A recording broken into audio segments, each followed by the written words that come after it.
Knock knock. Who's there? Hike. Haiku. Nick doesn't expect. Wyatt holds with bated breath. Sets a funny trap. Okay, I kind of loved that.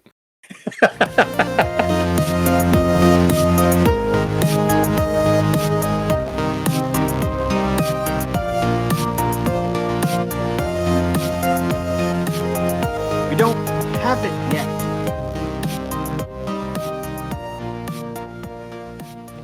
Hey, what's up? We don't have it yetis. It's another week of We Don't Have It Yet. I am Nick. My friend Wyatt is here, and we have a whole bunch of stuff to talk about once again. Nice change of pace. I watched a whole bunch of movies. Wyatt continued living his interesting life, doing stuff with his van, making his way to the Big Apple and back. We have a bunch of stuff to talk about. Week 1 of the WPBL is in the books. Lots of news about Xbox, the death of physical media, GTA 6, Netflix wanting you to pay to watch a commercial, and so much more before getting into our assignments and Backlog Buster Brothers. Wyatt, my poetic brother, how are you this fine Sunday morning? You know, I'm pretty good. I'm pretty happy with that joke. I enjoyed it, man. You were worried that one was going to go straight past me. Come on, I did the poetry thing in college. I was also an English guy. Yeah, that's why I said maybe you'll get it, because we both come from a similar English background. But I also, we're recording this somewhat early in the morning, and I wasn't sure if you've had enough coffees yet. We're still mid second cup of coffee, so coming to life. But I liked it, buddy. Yeah. So it's been, I guess, a very rare, interesting week for me where I did some stuff, because, as we know, I'm kind of a homebody and I don't really do stuff. I think that's a self-applied label. Anyone that listens to the show would probably argue that you do lots of stuff. You just don't put any value behind the fact that anyone else would find it interesting. Oh, they wouldn't. I mean, come on, we've been doing this for a year. If I haven't figured that out yet, then come on. No, man, you had a hell of a week. It involved the Holy Triumvirate. Yeah, I got to see, well, I mean, 2/3 of them, at least. Well, this is true. Excuse me. Yeah, so it was I don't know, call it a bucket list, which, I mean, I'm gonna check it off the bucket list, but I'm gonna say it counts, because it's not like I can really do it any other way. But yeah, I went to go see Rush with my buddy Jeremy out in New York City this past week, and dude, that was a whirlwind tour for us. We got up at 5 a.m. on Monday to catch a 6 a.m. bus to New York City. We got to New York City about 12, I think. Went and checked into our hotel a little bit early, which was fantastic, so we could drop our stuff. And then decided to wander around as one does. It was Jeremy's first time in the Windy City. As a recurring joke, just so people understand, I refer to Manhattan as the Windy City? I just love calling cities by nicknames that aren't their own. Because some people get very upset about it, and that just makes it fun for me. But yeah, so we wandered around. We had no idea what we wanted to eat. We hadn't eaten anything at that point, and found... I hear they have food in Manhattan. Is that true? I don't know. There's... No pizza, no hot dogs. We know that. A lot of places that say they have $1.50 slices of pizza, but I don't know. That sounds like a trap. But yeah, we found a place called Black Iron Burger, I think. No idea. Could be some type of chain. It's not around here. But so we decided to stop in, because who doesn't want a nice little burger? Can't even remember what I got. We ended up getting they had a burger deal. It was like fries and a burger for $20. And I was like, that doesn't really seem like a deal. But we're in New York City, so that's probably a deal. It was pretty good. The waitress definitely forgot about us, because we finished our food and it took, I don't know. Thankfully, it was after we got our food, but it took about 45 minutes for her to ever come back and be like, "Are you guys all set?" Like, yeah, Oh God, that's the worst when you're just sitting there and it's like, all right, I literally just want to hand somebody money, please, and get the hell out of here. I'm looking at it. It looks like it's a NYC based chain, so yeah, it's not surprising. Not an actual chain. Yeah, but multiple locations. It was pretty good. I got myself some type of burger that I can't remember off the top of my head now. I think there was a fried egg on it. Oh yeah, it was because you were like, "Is that a butter burger?" No, I that's an couldn't egg tell if yolk. that was Yeah, yolk or because melted butter. I'm in Butterburger land here, so I have to consider that all the time now. It's true. Yeah. No, it was pretty good. Got the burger, got some fries. I swear that those fries were McDonald's fries. Like I don't even think that they're just McDonald's style fries. I took a bite of the fries. I'm like, did they just run down the block to McDonald's and we were. get a big batch of fries? But I think Cisco sells like a, 1-to-1 yeah, imitation product that they most do. people probably avoid, because of those comparisons. Yeah, it was fine.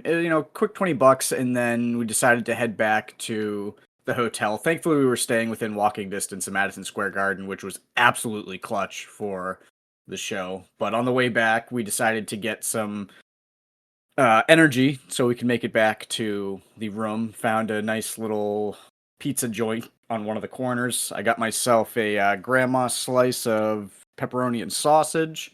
Was it And Sbarro, your favorite little New York slice shop? I said that joke to Jeremy I about know you did. Yeah, that's why I was 45 just laughing times, to myself. and it made him so mad by the end of the weekend. And You're just obviously, walking around the that's a whole time going, "I'm gonna get me a New York slice." I just kept telling him because he, like I said, he'd never been to New York City before. I'm like, oh man, like I'm gonna show you the real New York City. I said, we're gonna go. There's a place called I think it's Sbarro. They have that's the authentic New York slice. We're in New York City. Obviously, they're also known for their bagels. There's this little place called Dunkin' that's right next to our hotel. I'm gonna have to take you there. As a New Englander, you probably have never heard of it, but they have it here in New York. Yeah. So he loves me, but I could tell that the shtick was wearing a little bit thin, which that's where it starts becoming fun for me because I am a terrible friend.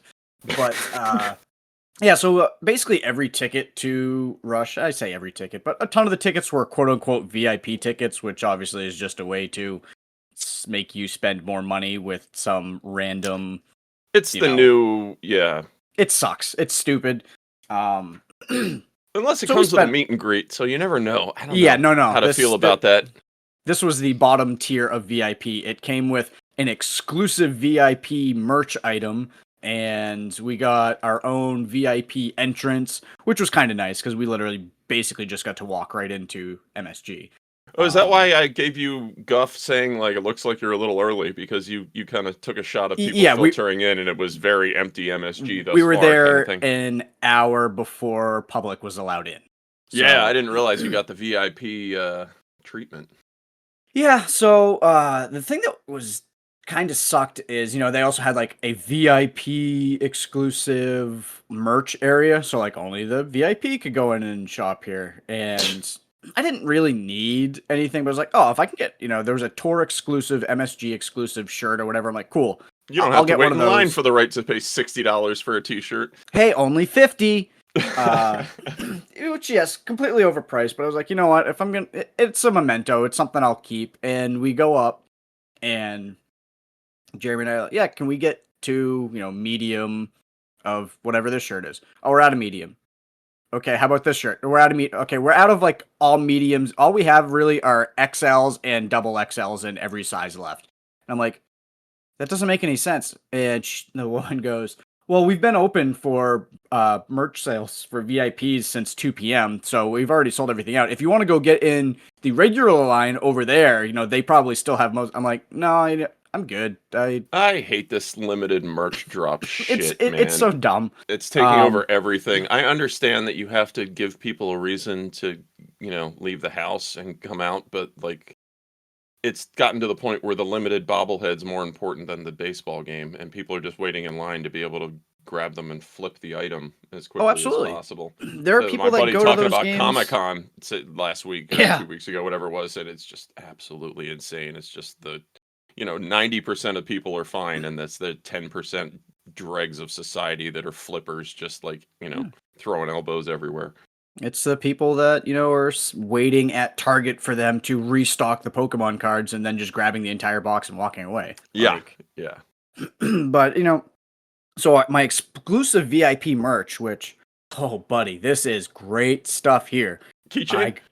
No, it was actually a little nicer than that. It's still nothing that I need, but it was like an 8-ounce Yeti coffee mug with Rush like inscribed on it, which is kind of cool, whatever. And it came in what I can best describe as a leather toiletry bag that has Rush written on it. And like, That's actually kind of cool. I mean, I'm probably never going to use it. It's going to just No, I sit. would travel with a Rush toiletry bag. I mean, maybe, but I already have like 3 or 4 of them, and already like messing with the zipper on it. It already seems like at some point the zipper is going to die sooner than later. So I feel like it's more of a showpiece than it is anything else. But Where exactly do you show a Rush toiletry bag? Or douche kit, as my mom so lovingly called it. I think when you're going through TSA and you have to take your bag stuff out and you show it to them and you're like, I'm a big fan of check Rush. me out. Yeah. Let me go through pre-check because I'm a Rush fan. They're Canadian, so you know that we're good people. I wanted to ask you about the show. You had mentioned that old Rootsy's replacement, the new member. Oh yeah, Annika Niles. She Yeah. was awesome. So I'm sure most people know, but Oh, maybe a excuse lot me, of Neil people aren't Peart's Rush. replacement. I'm going back in the Rush. It's okay. But yeah, I'm sure if people know or don't know, Neil Peart was one of the 3 original members of Rush with Alex Lifeson and Geddy Lee. Neil Peart died of brain cancer back in 2020, I believe, and Alex and Geddy had said, we're done. We're not gonna tour any. Like we were Rush. We're not gonna tour anymore. Money is always beckoning. So and honestly, Geddy and Alex probably have so much money that the money wasn't probably the number one I can't believe factor. that that's a driving factor for them. I think that they're pretty set. Watching the show, it was very, very clear that they were having a blast. Yeah, all the pictures you sent were like them with these huge smiles on their faces on stage kind of thing. And these guys aren't getting any younger. I think they're definitely in it for love of the game. Yeah. Yeah. But they'd originally said, we're not going to tour anymore because, Neil was our third. We're not going to go do it without him. But Annika Niles, who I believe drummed for the Jeff Beck band, and she does a lot of drum tutorials on YouTube. She is an incredibly technically efficient drummer, more than just technically efficient. And I believe might have been Jeff Beck or someone in the Jeff Beck band told Geddy, they're like, you need to watch this woman. Like, we think she could, like, if you guys wanted to go on tour, like, I think she's the person to go ahead and do it. And she played for them. They were like, holy crap. And then decided that let's do it.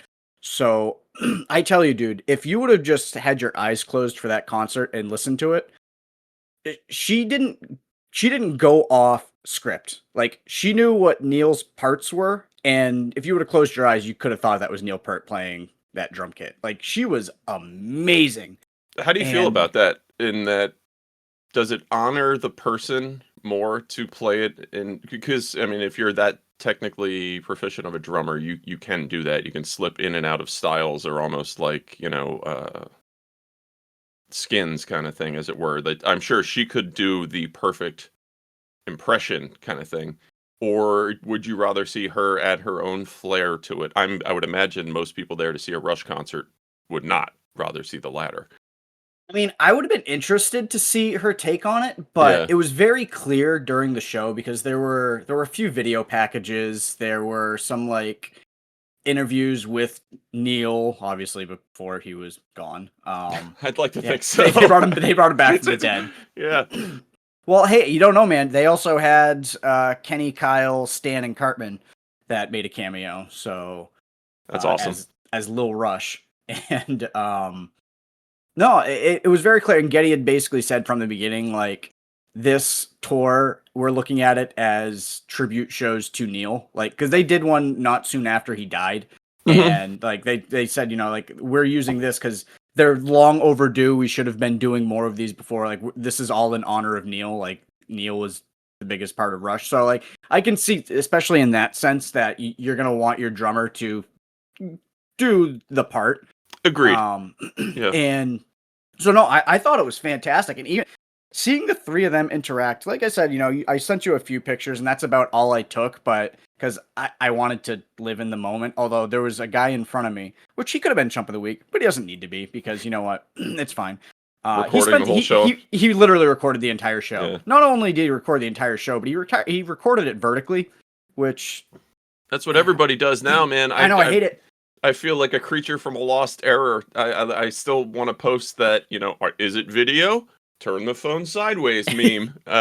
That's just, yeah, nobody even considers that anymore. But I'm the weird one on the outside who watches stuff on a television screen and not my phone. So I'm right there with you, buddy. But yeah, no. it looks like she was she's recorded drum instrumental albums, which is pretty incredible. Yeah, if you haven't seen any of her stuff, I 1,000,000% anyone listening, just check out her drumming. And I'm sure there's already some videos of her out there playing during the tour. Like, seek some of those out. She is amazing.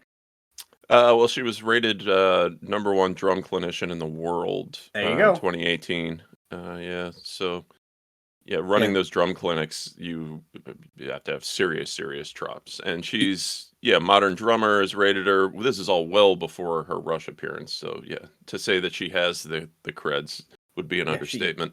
Absolutely does. And just watching the three, like the pictures I sent you, the ones that you had just mentioned, like Getty, there's a couple times where Getty and Alex would either go like back to back or they'd start playing solos like next to each other, and just seeing the smiles on those two dudes' faces, like they absolutely are having a blast doing this. And that's what you want to see when you go to see a show. You don't want to see like the haggard performers that know that they're just, playing the hits and and they're just going through the motions, and almost like it gets weird at a certain point. And I'm sure that that's what they were looking to avoid. Oh, absolutely. But they can still do it, and if they can still do it, good for them. And it's a hell of a tour. They're doing Europe and everything too. Yeah, no, it's a long tour, and I will say Getty's voice is not what it used to be. There were a few notes where he had to kind of like change how the song went or how he sang the song, happens. Which is fine. He's 70 something years old, man. Well, the pro is change the part, don't try and hit the note. Exactly, which is exactly what he did, and he absolutely nailed it. But know your limitations, Axl Rose. But the show was fantastic. It was kind of funny. We were waiting in line with, all the cool VIPs and everything. And there was a guy in front of us who, I think they're doing 2 shows at MSG. They did our show on Monday, and then they were doing one on Wednesday. And the guy was going to the Monday and the Wednesday show, and his Wednesday show was going to be his 100th Rush concert. Dang. And yeah, I'm like, dude, I don't think I've seen anybody more than 3 or 4 times. Like, good for you. Like they've been, obviously this is the 50-year anniversary, so they've been touring for 50 years. So that's at least 2 shows a year, which isn't the case. Like he followed tours at some point. Yeah, I've never been that guy. There are acts that I've seen into the double digits, more than a few, but the whole following an act on tour, that's a commitment. And it made sense to me, like, you just saw Fish, like, I understand that because they're going to play a different set every single time you see them. But I would imagine this is a little more of a choreographed experience, as much as you might not want it to be. It's an arena show at Madison Square Garden. Like you said, there are video packages and cues they have to hit and things like that.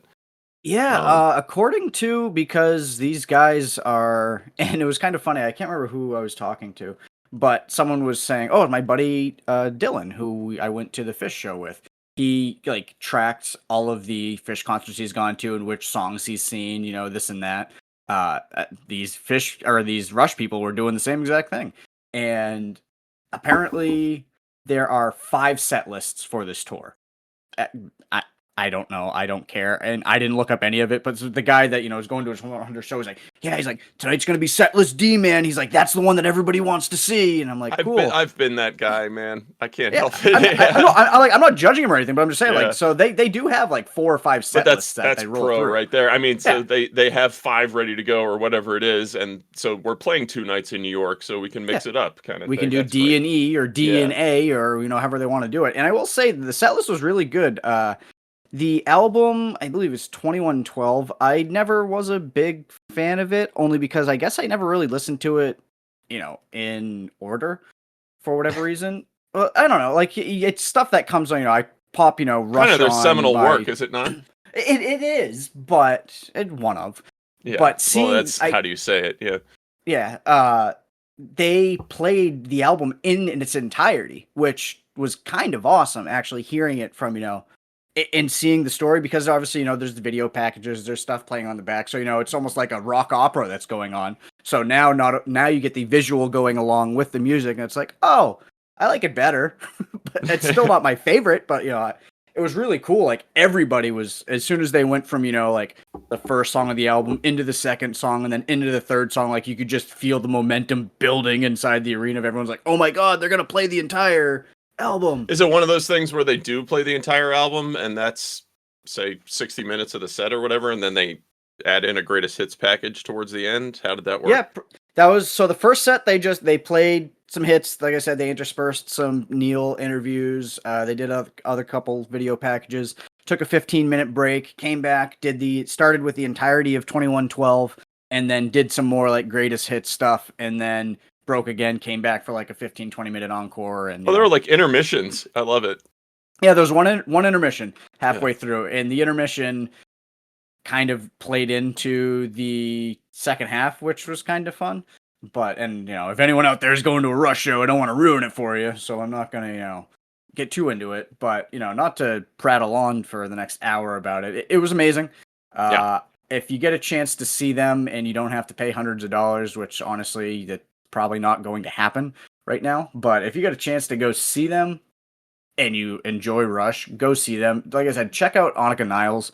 Watch some of her videos. She is amazing. I was reading a story actually earlier this morning about how I think either she was trying out for the Jeff Beck band or she was getting ready to record something for the Jeff Beck band, and she fell down a flight of stairs and broke her right foot, which is her kick foot. And kind of plays a huge role. So she quickly asked the people to set her up with a left kick. So she played it lefty and apparently killed it, and now she can play with both feet. And that was basically when the Rush thing happened, where it was like, okay, she can play double kick, which is what Neil did. I think you've got your drummer. And man, she's drumby-dexterous. Yeah, she is drumby-dexterous. She's amphibious. But yeah, it was a whirlwind trip. And then after that, we went back, got up the next morning, went and got some breakfast sandwiches at a little cafe, it was pretty damn good. And it was just egg, avocado, bacon, and cheese on a soft roll. And we were going to go do this thing. It was basically like a, I don't know, living video game type thing. I can't remember what it Activate is, and they're all over the United States. Yeah. So we saw that, we're like, oh, cool, we've got like 3 hours until we hit our bus. Why don't we go do that? And Jeremy and I are both big into, doing active stuff. So like, yeah, so we're getting ready to do it. And right before we go over, they opened at 10 a.m. And I get a phone call from them, and I'm like, I answer it, and the woman there, apparently they haven't even opened yet. They're like doing soft like reservations and their grand openings in a couple of weeks. So she called me and she was like, I just want to give you guys a heads up. If you want to come in, you're more than welcome to come in and play.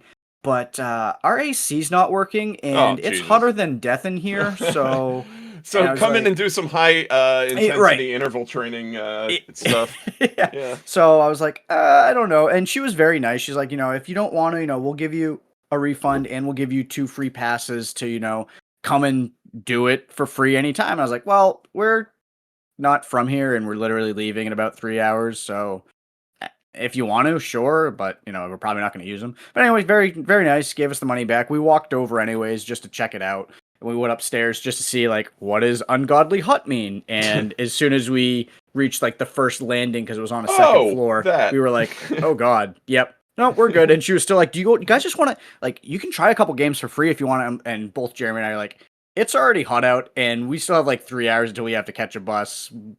We're good. Like, we appreciate it. You got showers?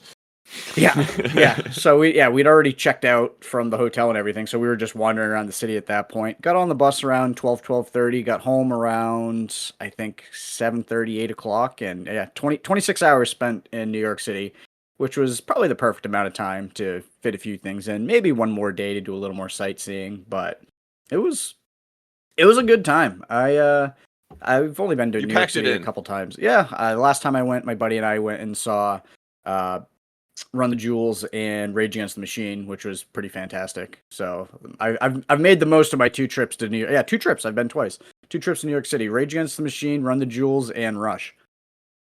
Not a bad resume for your time in the city. No, I don't think so. But yeah, it was a blast. And then did some stuff in the van, and now we can talk about Nick. And how unbelievably boring my life is in comparison to your Dude, own. you watch so many movies. I'm jealous. I do see here, and I'll let you talk more about it, but you must really be on the Marvel kick now with the boy. Yeah, that's unfortunate, I suppose. No, it's actually kind of interesting. Um, so I guess the counselors at the camp he was going to, are all high school aged. Uh, so I'm sure he looks up to them, and they were going off about the new Avengers trailer. So I think at some point he's like, "Guess I better see what this Marvel thing's all about." So him being my son, he's like, "All right, I want to start at the beginning and consume all of it, so I can catch up." Um, to which I rolled quite a bit because it's like we don't need to watch all the Disney Plus shows and all this Yeah, bullshit that goes please. on to Yeah, it. at that point. But no, so we've watched two, or I sort of have tuned in and out to be honest. But so he started with Iron Man, and then we watched the Incredible Hulk from 2008, which I had never seen, and that is That's the the Ed Norton one, right? Or is Edward that the Norton and Yeah. Liv Tyler. Yep. Ed Norton actually is an uncredited writer on this. He rewrote the script apparently, which I think Edward Norton is very known to do when he I was gets gonna say hired that in doesn't movies. surprise me. Whether anybody asks him to rewrite it or not. Tim Roth was a great bad guy in this. I could say Yeah, that. Tim Roth's awesome. Who doesn't love him? But yeah, pretty good movie. Really sick of the whole superhero origin story stuff after 20 years of fatigue. But as far as superhero Marvel flicks go, this feels a little outside the MCU, even though I guess it's technically part of it, being that they recast him in the Avengers. But it's a little darker than your Yeah. standard Marvel fare, and I enjoyed it for what it was. It's certainly a superhero movie, and it would have been interesting to see where they would have gone with it because it's a totally different take on the Hulk.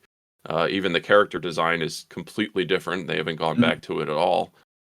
Um, it it was certainly a hell of a lot better than the Ang Lee movie that came out in what 2003 ish, The Eric 2002. Bana one, I think. Yeah, um, which I thought was actually okay. But it's kind of a retreading of those same beats, but decently done. I don't know. It's a 2008 superhero movie. It's early Marvel. It's fine.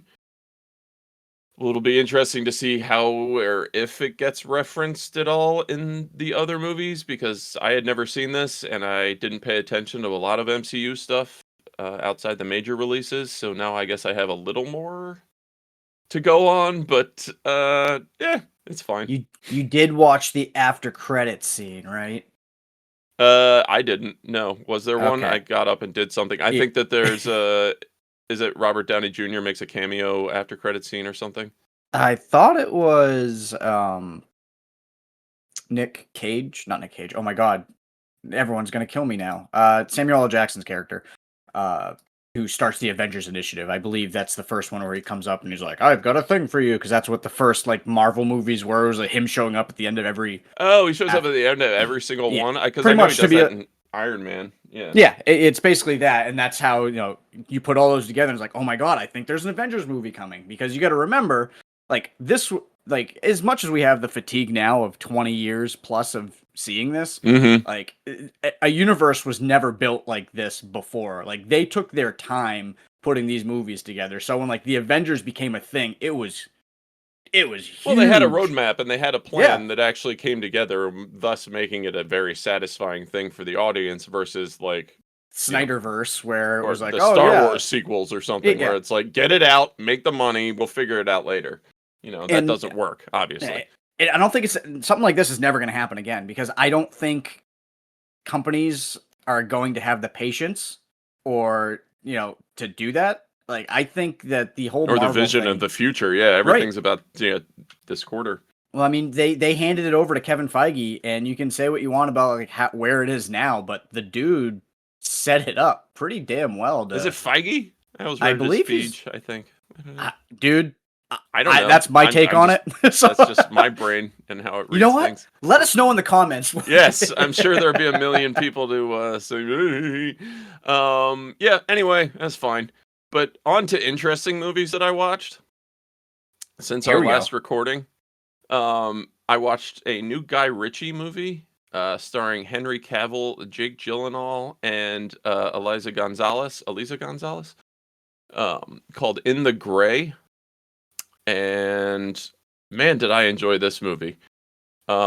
This is basically, I want to remember, did very early in this show, have you watched Proof of Life? No, No, not a movie that you've ever seen? Okay. I don't believe so. All right. So it just reminded me of that. It's very much, or did you see the Ministry of Ungentlemanly Warfare? Yes, yes, So if you recall in that, it's basically the guys are all so good that nothing really ever stands in their way. As a in the narrative kind of thing, it's just like them going through all the motions and showing off how good they are as a team kind of thing. This is like that in modern day, pretty much. Gyllenhaal and Henry Cavill are playing the heavy enforcer guys for this insurance agency that tries to recover loans that have gone AWOL from banking industries. So basically, it's all an excuse to play on this island with this billionaire drug dealer guy. yeah, Um, this drug cartel leader takes a loan for $1 billion and then tells the banks to get stuffed when they want it back. And, this is basically their way, the method they have. They operate in the gray zone, as you were. Not legal, not illegal. Recovering funds and working through legal channels to seize assets and stuff. But then they have, if things go wrong, Henry Cavill and Jake Gyllenhaal are there to go in guns a-blazing, which we get in spades. And basically everything in this movie is either an awesome action scene or set up for a later awesome action scene. And I don't know, it was just stupid and fun, but Guy Ritchie has a pretty deft hand, and yeah. I just enjoyed the hell out of it throughout. None of it is too serious, but apparently this was in theaters. I didn't know that. It released wide on May 15th of this year. I don't think it did particularly. It grossed $5.7 million in the U.S. and Canada, I say and haven't even heard of it. right, a worldwide total of $23.7 million. Ouch. That's not great. Like, why'd you? 49% on Rotten Tomatoes. It Huh. was the critics' consensus. I don't know, man. I'd love to hear any audience reactions or your reaction to this one because, yeah, I This mean, it's looks up my alley. not great or anything, but it's highly stylized action and directed very well. There's this whole thing where they set up like escape routes on this island for how to get Eliza Gonzalez off the island if things go wrong in the negotiations with this drug cartel guy. And it's all very like, remember the Bad Boys 2 part in Cuba? Mhm. Yeah, I mean, if you love that, there's plenty of fun to be had here. It's setting up for like, we'll have these dirt bikes stashed here in case we need to make a high-speed getaway and, we're ready for fun kind of thing. And yeah, I'm sure this has to be somewhere. We watched it on VOD, but being that it was a huge failure, I'd imagine it's already streaming on a service somewhere. But Guy Ritchie still has it. This isn't a Guy Ritchie movie in the traditional sense, like Snatch or Lock, Stock, or even The Gentleman. But rather just a Guy Ritchie does a generic action movie. Why this wasn't a success, I don't know. People have just moved on past his style of stuff. I I mean, think I love his maybe stuff, but I really enjoyed Henry Cavill in this too. I've never really seen a whole lot of him. He pops up here and there in these movies, and I always do enjoy him. But I never watched those Superman movies or anything, so I guess I missed out on all that. But yeah, he's very very charming and very believable as like the protagonist that can't be really stopped. I mean, you did see him in the Ministry of Ungentlemanly Warfare. That's what I'm saying. Yeah, exactly. He's almost that same Yeah, character where he's just like this dashing hero type who's too cool for school and is one step ahead of his enemies every step of the way. And that, you that's who he is kind in of real just life. accept that. It's fun. And then that was actually last week since we recorded, but then the last 2 nights we had to chop it in half because both of us were falling asleep on Friday night. Watched a 2026 crime thriller starring Chris Hemsworth from the Marvel Universe. Or I can never remember if that's him or his brother, which Hemsworth is which, but I think that's It's Thor, him right? and Uh, Mark and Ruffalo then also. and then also, yeah, the new Hulk, Mark Ruffalo, and Halle Berry, and then a brilliant young actor who's showing up everywhere, Barry Cogan, I have Cohen, no idea. Irish Either anyway. sounds fine. Yeah. Yep. Movie called Crime 101. And that horrible title is because it's takes place around chasing a robber around a series of bank robberies and business jewelry robberies and things that happen along the LA 101 freeway. Not the course. I Yeah, was it's thinking it's like a class. exactly that's how I read the title first, and I'm like, that's just a horrible title. And I think it's a horrible title even It knowing is. what the 101's referring to, because everyone else will maybe outside of Los Angeles will first say, what is it, like a crime school movie or something?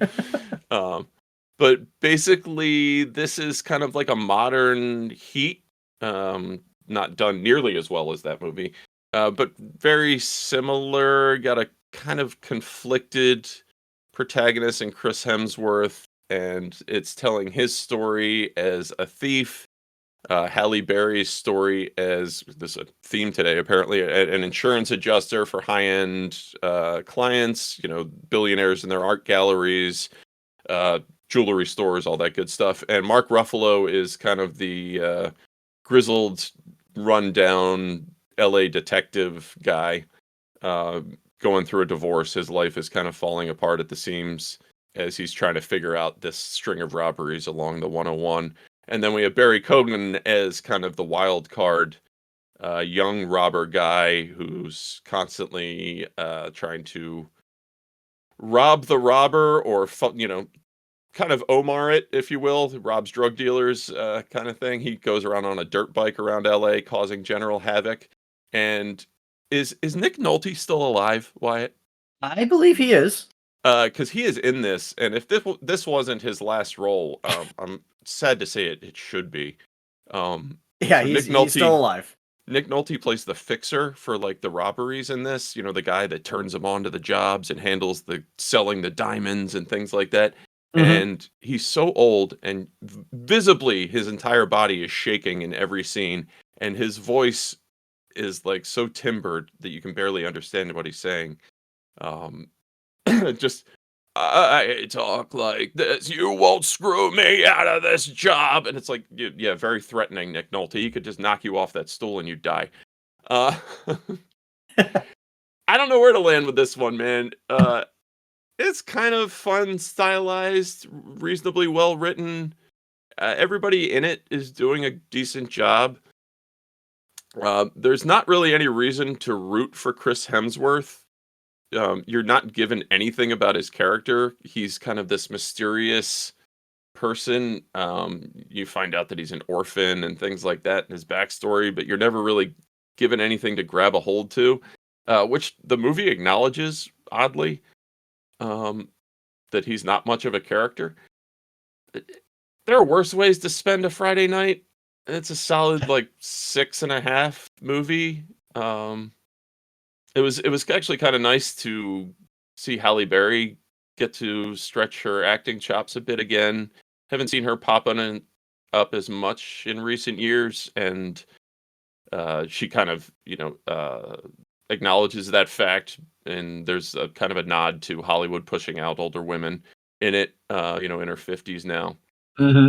All very competently made, um, and kind of trying to be highly stylized, and it was entertaining enough. Just it's not going to leave a lasting impression on anyone that watches it, I don't think. Directed and written by Bart Layton, who I'm Heard of certainly him? not familiar with prior to this, and has a few credits to his name, but I'm not familiar with any of them. Nope. The Imposter, American Animals. He's a Brit, but yeah, I'm not familiar with him. Like I said, it's like a straight to video version of Heat, but with major stars. I don't know. It's okay. I hate to shit It all was a over flop. it. Yeah, flop of a movie. Yeah. This was in theaters. Yep. 73 million box office, 90 million budget.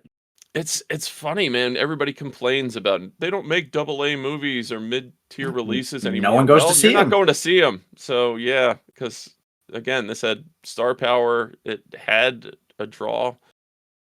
I don't know. It's I would hate to call it milk toast, but you've seen everything in this movie before. It is entertaining enough, but it's not going to blow anybody's mind. Some good action stuff in it. Some great chase sequences. I'd say it's worth checking out, but don't expect it to be more than kind of a just an evening streaming indulgence. Not nearly as good as In the Gray. In the Gray was fun. This much less so. Tries to be a little more character study driven, and you don't really care as much. Mark Ruffalo and Halle Berry, their characters are fun. Chris Hemsworth, like I said, you don't care, and Barry Keoghan is kind of wasted in a lot. He's behind a motorcycle helmet, wearing a mask through most of it, and just kind of being like I said, a wild card. So you don't have any idea where he comes from, what his motivations are, why he is around. He's just there. More deft. I'd like to see what else this guy does in the future. I'll certainly say that, but it's not quite there yet. And as They're I've saying he warned doesn't have it yet. everyone, hey, he's one of us. Maybe there you go. British guy that doesn't have it yet. I can't feel bad for him, and he was the writer, so he's trying. The story is actually reasonably well done in wrapping up and putting a bow on everything without giving anything away. But it's if you like a caper, it's sort of that. I wish it was more building around one central heist. I always have more fun with that, but entertaining enough, nothing special at the same time. Review done. Great work. Yeah. All right, Nick. I think you got to hit us with our newest theme music. Are we getting into the news? I think we are. We don't have it yet news.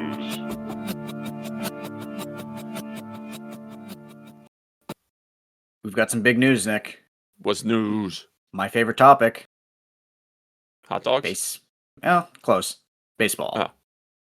Yeah, man. First week in the books. I know I've watched you kind of live skeet every WPBL game thus far, I think.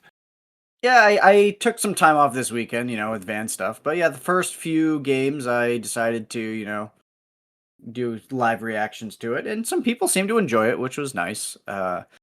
Partially because I think we talked about this. We did talk about it last episode, where right at the last minute, WPBL came to an agreement with ESPN to use them as a streaming provider, which kind of sucked for people that were expecting the games to be broadcast on YouTube for free, which was the plan up until the last day. So Still use a VPN though. Oh, that's what I've told people over and over is go ahead and say you're living in Canada for the next 7 weeks, which, maybe isn't the greatest thing. But if you want to go ahead and support the league, like I have, I've bought some merchandise. I bought a couple hats because Lord knows I need more hats. And it was a very rocky start. I don't know if you had a chance to watch any of this, but No, but I haven't been watching regular baseball either, in my defense. Caitlin now calls this real baseball, which I appreciate. So yeah. Excuse me to say regular baseball. That's strike me down. No, I'd say it's funny because anytime like Caitlin will say like, "Oh, are we gonna want to put the game on?" And at that point, I don't know if she's talking about the Rays game or this. I was like, "You mean the Rays or WPBL?" She's like, "Real baseball," or real baseball. I'm like, "Oh, well played." Right. Yeah, I'm like, I don't care. I think it's fun because it is. These women are really playing for the love of the game. And so there were festivities. The first game was let's say it's very clear that this is a startup league. They had, I cannot remember her name, but I believe she was a Motown legend, and she was a legend, and she probably should no longer be trying to sing. She did the national anthem, and it may have been the worst rendition that has ever happened. Oh, It was bad. I didn't see that. Maybe Yeah, could have taken a few notes from Geddy Lee about not trying to hit those high notes anymore. Yeah, there were 3 people and there was no harmony. It was there's a video online at this point. I'll send it to you. It's a tough watch, I'm sure. It really is. And I don't know, I haven't watched the video that was posted. It obviously wasn't posted by the WPBL themselves. But watching the broadcast, they, you know how they normally do during games and they play the national anthem and they pan over all the players, with their hands over their hearts and we love America, woo There's woo woo. some whinging faces going on there. There was some wincing, there was some trying to hold back laughter, and this is the players on the field. And so it was a very rough start. The 2 announcers, I looked both of them up, and they have experience doing college baseball and other announcing, but you could have fooled me. It was very rough to start. The score bug was routinely a couple plays behind. Runs weren't being updated on the scoreboard when they were happening. The camera work was shoddy. And it was also essentially the entire game was played in a rainstorm. And I think they essentially just forced the players to play because this is opening night. We can't, like... Hey, the people were there, man, and kudos to them. They stood out there in the rain waiting to go in. I saw it. It was bad baseball, honestly. Yeah. But it was because of the rain. Like, try pitching in the rain. Like, these pitchers were throwing 7 innings in the rain, trying to, field balls in the outfield. The field was absolutely sopping wet. Like, it was pretty bad. So it was very nice the next day seeing some better baseball. I just watched the game. So I've watched several games at this point. I watched the Los Angeles Queens and San Francisco Firebells last night. And Maggie Fox, who is my favorite player and should be everyone's favorite player because she's amazing. And I mean, it might be because she's from New Hampshire. I don't know.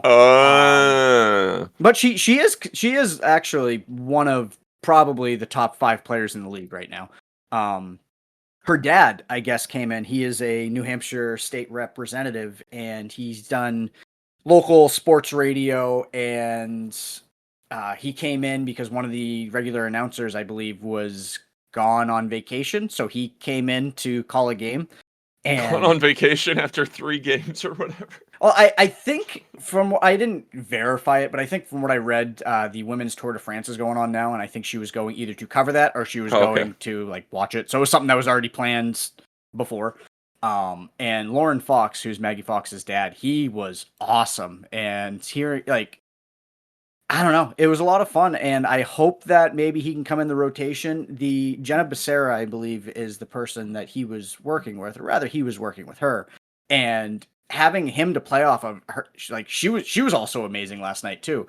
So I mean, it's only been a week, but seeing how this stuff is coming along is already exciting. The play is awesome. If you're expecting these women to be in there throwing 95, 100 miles per hour, that's not going to happen. I think the fastest pitch I've seen this season is about 80. Which, if you say, oh, that's real slow, I want you to go step into a batting cage and set it on 80 and go ahead and try and hit it. Yeah. There's 4 teams. And the Los Angeles Queens are at the top of the league right now. The Boston Hunters just finally won their first game of the season yesterday, beating the New York Heights. It's a lot of fun. It's a lot more small ball. That being said, there's been a handful of home runs that have been hit. It's been a lot of fun to watch. They play 15 games in the season, which I wish there was more, but it makes sense. This is a starter league. They're really just trying to, get their heads above water. I know we've talked about it before, but all the games are played at Robin Roberts Field in Springfield, Illinois, so all 4 teams are sharing the stadium, which makes sense because it means they have the entire stadium. They don't have to share it with anybody else. Like, this is their home. I'm sad I'm not going to be able to make it out there this year, just with everything the way that it is. I just don't have it in the cards to get a flight and get out there. It's a to-do, yeah. It is, and I'm hoping either next year the teams are going to be playing in their actual home stadiums, or if they play in Springfield again, maybe I can, I have more time to budget the time and or money to get out there. But it's been exciting. These women are awesome. They really are. Like I said, Maggie Fox is, I think she's 20, 21 years old. She plays softball in college and she's playing baseball now. And to me, that's going to be so hard to play both of those at a high level, because a softball swing and a baseball swinger, two different swings. Like Two different balls. there you go. And the softball's not any softer than a hard Now, ball. you said like the camera work was a little shoddy early on and stuff. Aren't they not using like an ESPN production Oh no! So team? ESPN is distribution. ESPN has nothing to do with production. It's That just makes on sense. ESPN Okay. Select, ESPN Plus, or whatever. So, and I've in a couple of groups that are about the WPBL, and it's brought a lot of women and men, new fans to the sport, or really just watching baseball in general. And basically a lot of people have said the same thing. Like, if ESPN is covering these games, why don't they? They're not giving them the same treatment that they give to Major League Baseball and blah blah blah blah. It's like, listen, the only thing ESPN's doing is they're giving them a place to show the game. I'm sure like from ESPN's view, they're being generous with an unproven entity. Exactly. That's about as far as they're going to stick their necks out in today's corporate environment. They're not going to be getting the ESPN treatment. It would be really cool if maybe, they have, one game or something that gets a whole ESPN broadcast behind it. It's not going to happen, but it would be nice to see them throw, their full support behind it. But if you haven't had a chance, like I said, if you're not in the United States, or you know how to make yourself temporarily look like you're not in the United States, you can watch all of the games for free via YouTube. I believe a handful of the games are streaming via the Scripps Sport Network, which you can watch on Plex, Tubi, any of the free streaming providers. Or if you have access to, ESPN Plus, ESPN Select, all of the games are on there as well. But I really hope some people go ahead and watch. And moving on into a completely different set of news, I'd say we're going from happy news to complaining news. Would that be right? Yeah, Wyatt? we have to. I mean, I don't think we've really had any positive video game news, or very rarely do we have positive video game news these days. But yeah, let's go into crap news. So Xbox, Wyatt, been in the news quite a bit lately. Yeah. They may or may not stick with physical discs. We're kind of left wondering at this point. But like I said, they've kind of remained a bit coy and mum during this whole thing, because if your enemy's shooting themselves in the foot, you should allow them to cook. As Xbox learned during the Xbox One release era. But apparently, according to this Digital Foundry's John Linneman says, sources have told him that Microsoft is planning to continue support for physical game discs with the aim of prioritizing backward compatibility. Now, I think that was their plan prior to Sony making their announcement, and now they're kind of waiting to see where the dust settles a bit. Is the world going to kind of complain and then just kind of accept it, and we can sneak in and do the same thing? Or do they have to include a disk drive on the next gen console if they're going to commit to backwards compatibility? And does that leave them in a position where they have to release physical games? I don't know.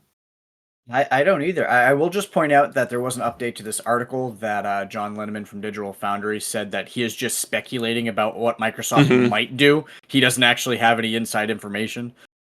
So really, it seemed like, this article was written to be like, yeah, this is going to be happening. And now it's basically... They walked it back. Yeah. Yeah, maybe. I don't know.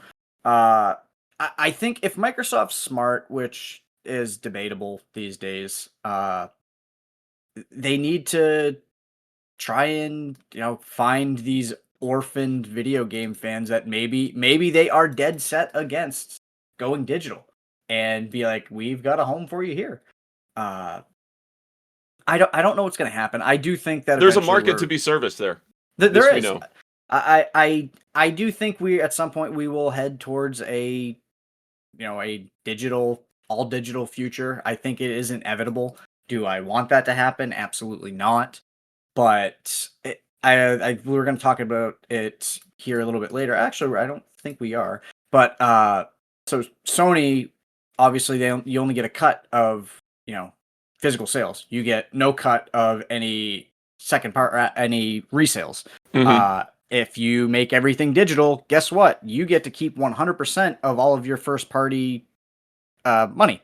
If you sell a And you digital don't have game, to pay production costs, and you don't have to pay retail. yeah, and for even third-party games, I think that Sony, an article I was reading said Sony gets like 20% of third-party sales, but if it was digital, it would be up to something like 60. So, or 40, 45, 50. Like, the number always has to go up, and that's going to ruin. It's already ruined society. Let's be honest. Yeah. It's gonna ruin video gaming. Like it's same thing we were just talking about movies. You don't see a lot of AA movies on consoles, at least. Which Steam, PC, the indie community is thriving on that because almost anyone can make a game for PC and find a marketplace to release it on. Whereas it's famously hard to get things released on consoles. But I don't know, man.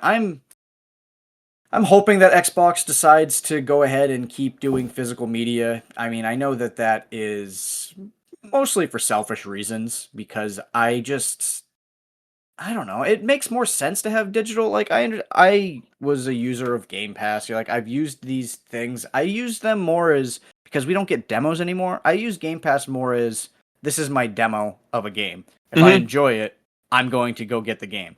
Expedition 33 is the most famous example of that for me.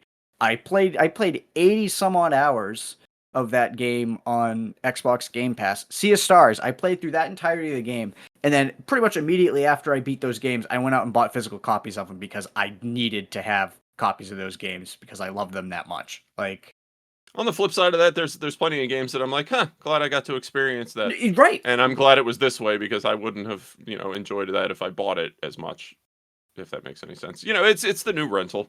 Exactly. Or you know what the new rental should be? Your local library. Well, this we know. You and I know that. I have. Well, right. I think we both have a copy of Pragmata. Oh, you got one right now? I have it for Switch 2. My new Switch 2 that I finally gave in and bought a refurb of. And this is my first game that I've played on it, and it's good. Yeah, I haven't had a chance to play it yet. Capcom's killing it. Yeah, apparently they're having a really good year from what I've seen. I'm looking forward to trying it. I had it on my wait list, which I also had 007 First Light, the James Bond game. So yeah, sadly, I want to play that too. That seems like a great library title as well. It absolutely is. I'm probably about halfway through the game, and if you enjoy the Hitman series and you enjoy the James Bond properties and you want to see the how did James Bond become 007 story? This takes place where he gets recruited into MI6.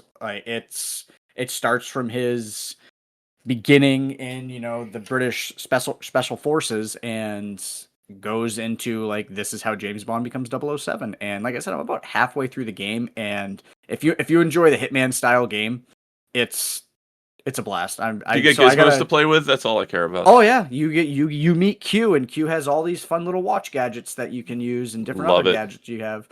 But I need to finish that game before I go into Pragmata, so I'm kind of hoping.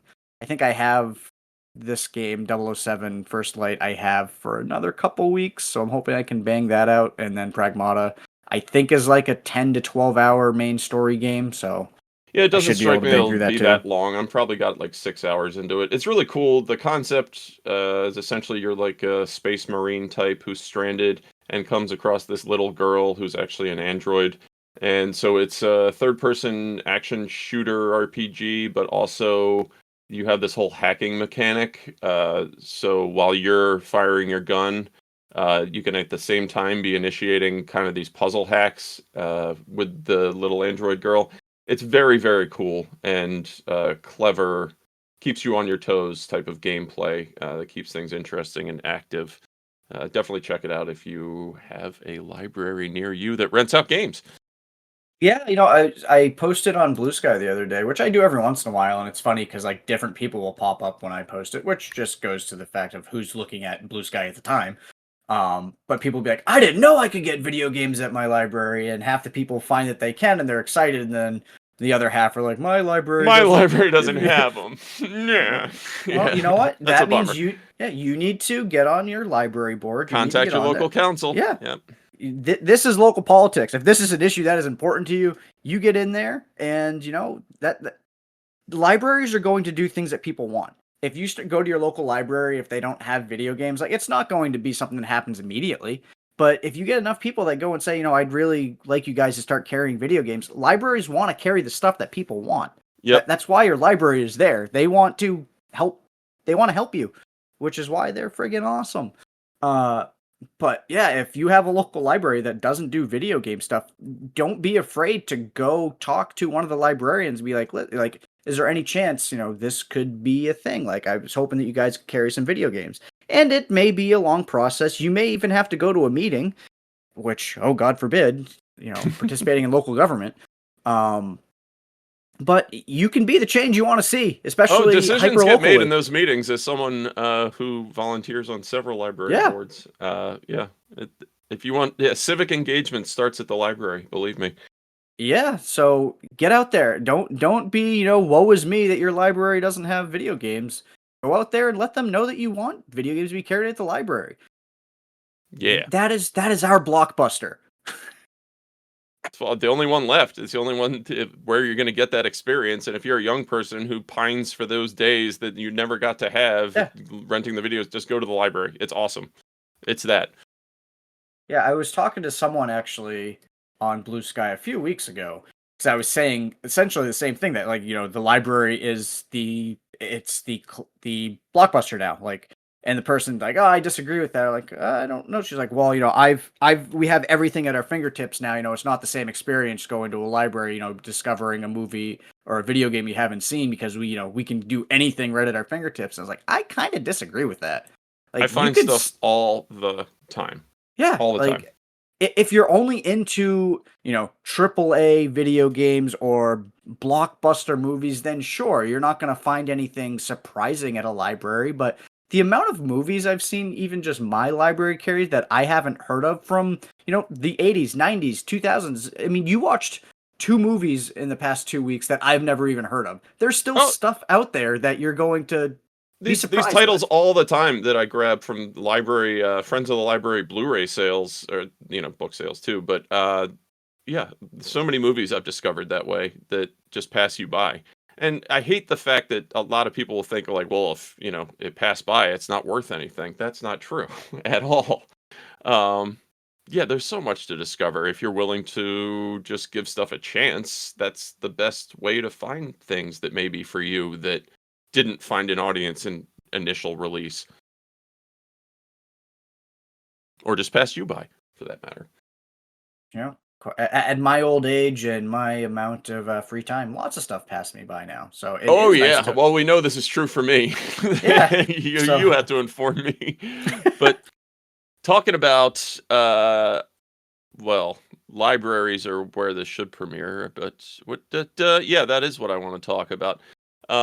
Everybody knows Hype, an upcoming game that you will not be able to get at your library because it's just releasing digital. GTA 6 is coming, and Take-Two and Rockstar have announced that the next major trailer and preview will be premiering on Netflix. Wyatt, how do we feel about this? Sorry? Premiering on Netflix, you say? Yes. So you need to pay $13 to however many dollars to watch a commercial? Yes, basically, in order to watch the next commercial for GTA 6, people will have to have a Netflix subscription. But I'm going to limit my outrage to a bit because it's like that morning, and then it actually premieres on YouTube later that evening, I believe. But there are people that are going to sign up at least for a trial Netflix subscription just to watch the GTA 6 commercial, which is kind of ridiculous. It's so stupid, man. I don't know. Everything needs to be an exclusive. You need to pay this to have access to this. Everything is a walled garden. Like, and yes, it's we can't be as upset about it because, as you said, it's going to be on YouTube later that day or the next day or whatever. But who cares? Who the hell is going to sign up for Netflix so you can watch a commercial? Didn't we pay money to have these streaming services because we hated cable and watching commercials? And now we're paying money so we can watch a commercial? I understand it's supposed to be like That's a deep dive. stupid. Yeah, I understand it's supposed to be like a deep dive or like a first look into it, so it's not just, a 30-second commercial drop or whatever, but it's still a commercial for the game. I don't know why I'm getting worked up about it. It's so friggin' stupid, man. Like, Well, Netflix is trying to be that. Netflix is where the limited bullshit happens. The latest Jake Paul versus cares? whoever, type of event. That's who they are. That's who they want to be. I but mean, at if least you're, that's like programming. This is a commercial. but it'll be up to people, I guess. And people are going to watch it because it's GTA 6. And as we've They're seen, going to watch it, but who cares? If you're already a subscriber, you're going to watch it, who cares? But if they actually see a spike in subscriptions and their user base because of this, then people only have themselves to blame, I suppose. I still blame Netflix. It's bullshit, but what are you going to do? They're the drug dealer, man. They don't need to hand me the heroin. Yeah. I don't. I think I'm gonna be the scapegoat for the whole damn machine. Shit. I don't know. I mean, like we've said, everything with GTA 6 is blown up because it's the biggest media property that biggest video game property we have seen in our adult lives. In video games, yeah. Yeah. People are clamoring. Everyone wants it. It's finally coming out in November. I don't know, but I know we've got some more stupid GTA news to talk about, so. Well, it's hinted at that Take-Two CEO says discs, quote, don't really make sense to defend GTA 6's digital-only release. Here's what the Take-Two CEO had to say when an investor questioned him about GTA 6's code in-box physical release with no disc inside. Our business is well over 90% digitally distributed. It's already a digital business, so in certain instances, especially if it's a big game, discs and I note I said discs, don't really make sense for the consumer.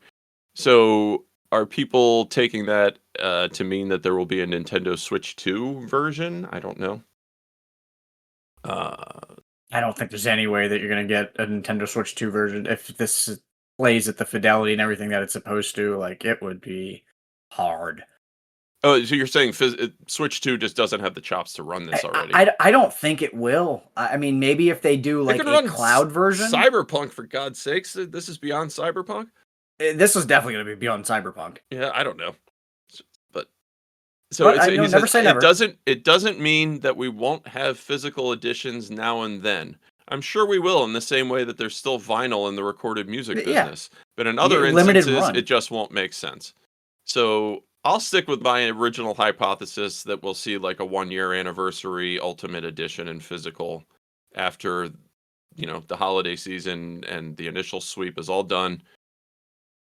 Next summer into next fall, I think you'll see it. That was my hypothesis then. That I'll stick with it now. I think he's teasing that, but I'm going to stick by what I said. I mean, yeah, maybe it's going to happen, and I'd be happy if you're right. I'm not trying to be the doomsayer and, like, I don't want it to happen. Like, I would be happy to be wrong. I don't know. A CEO will say whatever I don't trust anything a CEO says. Yeah, it's always just dangling the carrot. That's the game. So, yeah, it would be great. But, if you're going to do it in a year, just fucking do it now. Do it. There are some games that, what was it?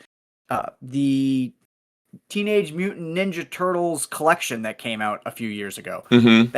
That came out digital only, or digital to start, and then 2 or 3 months later it came out physical. Like, there's no reason why it has to be like a 1 year, 1 year. Like, if the worry is that no, it's gonna leak if you have physical discs and XYZ, then you can wait for it to come out and then just release physical 2 or 3 months down the road. Like, it doesn't take that long to create these discs. You can have everything done except for the actual discs printed, and then I just think do it the whole that day like, one argument is legitimate. I think there's absolutely no way they could control everything if there were copies to fall off the truck, as it were. yes. I So like I I think said, wait a I think couple that's months. fair. So, but yeah, exactly. The If you're Wyatt's got that the right worried about it, timeline. wait a month, wait 2 months. Don't like, oh yeah, maybe we'll have it sometime. Like, but this goes right hand in hand with Sony killing physical discs. Like, I understand that GTA 6 is going to be releasing on, Xbox and Sony, but it was made pretty clear that like I think Sony was really pushing GTA 6. Like, I think we had talked about this in a couple episodes before. They changed the Sony home screen to be like the GTA 6 colors, and basically the first thing you saw when you turned your PlayStation 5 on was like, you need to pre-order GTA 6. The best way to play it's going to be on Sony. Yeah, it's Like, very. I don't know if you've seen all the hoopla this week about the BMW owners getting a Spider-Man commercial and trailer in their hundred I did thousand not. dollar cars. It's forced integration, and the exact reason why people should fight against these ecosystems and walled gardens and bullshit. Just getting fed content regardless of whether you want it or not. Yeah, I think the most famous, or one of the most famous instances of that was when Apple forced Oh, the U2 the download. U2 download onto everybody's iPhone when it came Yeah. out. Yeah, not just added to your library, but they actually downloaded it Yep. to your device. That was messed up. Yeah. So stupid. The But Wire like will I tell said, us, Wyatt. The game is rigged, Yeah, but well, you the cannot game, lose if you do not play. That's what you got to tell these companies. Yeah. Not here's But my it's- money anyway. and that's what's going to happen. It happens. I have seen so many people, and this was another topic that we could have talked about, but the sale of EA to the Saudis just went through last week. Like, and so Yep. many people have been like, I'm not going to play EA games ever again after this happens. And I guarantee you, Oh, like, new Madden's coming. but the new NCAA just dropped. Yeah. Like, I said I'm People not have the going to memories play. of gnats and don't have Yeah. principles, period. So what are you gonna I'm do? one of those people that said I'm not going to play EA games anymore. I will play the old games that I have, the old EA games, because if I already own them, I'm not giving them any more money. But Yeah. I'm not buying any new EA products. That I think what I had said, I posted this online, is that there are plenty of actually good games I could play instead of playing EA games. Like, they're Yeah, and I'll love to see EA is now a private company again. So I'm sure the geniuses at the Saudi Investment Fund and Jared Kushner will have all the game design brilliance in the world with how to guide the company. So oh, we'll absolutely. see what comes out of it. But I don't give a shit. Oh. So- So yeah, I don't know, man. I want to hear your chump of the week since we're already on the downswing of things. Before we get into happy talk with Backlog Buster Brothers, it looks like we have a chump of the week this week. You want to get into it? Yeah, this was one that was brought to my attention this morning, actually. I'd been talking about a race that I may have possibly been doing. It was still kind of up in the air, called Reach the Beach, which is a race that starts up in Lancaster, New Hampshire, which is up in the White Mountains, and ends at Hampton Beach, which is the ocean coastline in New Hampshire. It's about a 200-plus-ish mile relay race. You have 12 people. They split that between legs. You run throughout the night. You run about 29 hours. I need clarification. Yeah, so this is for our audience and me. This is a running race, Yes. like Yes. with your feet, not a With your 200 legs. mile race or Oh, something. no. If I'm talking about me racing, it's going to be Well, my we legs. were just talking gumball and all that good stuff a couple weeks ago, so I didn't know. Yeah. Maybe you watched No. Smokey and the Bandit and felt inspired and wanted to get out there. No, if inspired by that, Joe Alonso and I are gonna go ahead and do a cannonball run out to That's right. California. But no, yeah. So it's a road running race. 12 people on a team. You run 200 some odd miles from the White Mountains to the ocean. So like little under a marathon each, I guess. Is that about right? Give or take. Yeah. Each runner, or there's different lengths for each runner. I was actually hoping that if I had done it, it was going to be one of the shorter legs because I'm still trying to come back from an injury. But anyway, I found out this morning, it was brought to my attention that on our local news, the New Hampshire State Parks Department had denied a permit to the Reach the Beach people, which isn't good because the race takes place in 6 weeks. So at this point, probably not going to happen. And the reason why it was denied is apparently last year they still owe police departments about $100,000 for doing details for shutting down roads and stuff like that, and they also owe the state over $37,000 from last year that haven't been paid. They told them that they wanted them to pay it and to put a sizable deposit down this year, and the deadline that the state parks gave came and went, and Ragnar Races did not pay them. So Yeah, the it sounds permit like has been denied. usually you have some qualms with the local leadership there where you are in New Hampshire at times, but it sounds like they were pretty reasonable and yeah. Yeah, I have qualms with our state representatives. A lot of our departments are still fairly decent. The state Yeah. parks department are one that, is still fantastic. But yeah, Races was supposed to be, I don't know at this point, on September 18th. The race is still listed on the website, but now it says all entries are closed, which that was not supposed to happen for another few days. I'm sure all the local small businesses that benefited from the flood of people coming in to participate in this event pumped. are just thrilled too, huh? They're pumped. Yeah, I think the race brings about 10,000 people into the state Yeah, there you for go. a weekend event. It helps out rental companies because teams have to rent passenger vans to, bring their runners, because your vans follow the runners through the entire thing, and then you get to a relay point, and then someone hops out of the van, you hop in the van, and then restaurants, hotels, It everything. ripples out, yeah, everywhere. It does. So it's kind of a shit show. I'm upset a little bit. I'm still not sure if I was going to end up doing it. It was kind of up in the air whether or not I was going to be on the team, but I was training for because long story short, a buddy of mine has a team through his business. They put together teams every year. They pay for absolutely everything. He had asked me and a couple other people if we wanted to do it. We were like, hell yeah, because some people so you'd be like a sponsored runner on the team. Oh yeah, kind of thing. exactly. I'd be doing it for free. It costs about $150 a person to do this if you want to do it yourself. To put a team together, it costs like $1,300 or so. Like I would. Well, right, because you got to pay, police to shut down the right. roads. So where did that money go? In their pocket. Where do you think it went? Exactly. So, I don't know if it was even going to happen for me, but I've been running, trying to get back into shape for it. So I had a little bit of a hit this morning, being like, I don't even know if I want to run now, and I'm going to, because I've already got back into the habit of it, at least until my calf blows up again. But and they deflated your sales a little bit. It really did. So, Ragnar Races, you guys are my chump of the week. Get your shit together. And you are my chump of the week. Chomp. Chumps. Nick, go pee. Yo. Okay. Then we can do Backlog Buster Brothers when I come back. You got it. All right. I'll be right back. Let's hear it from Dusty Rhodes. All right, you cool cats. This is your boy Dusty Rhodes.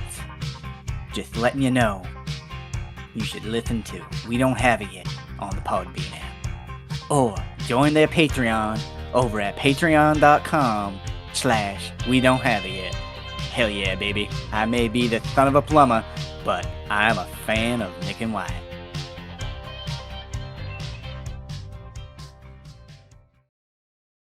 And thanks for sticking with us, everybody. Hopefully you enjoyed whatever product that Dusty Rhodes is slinging this week.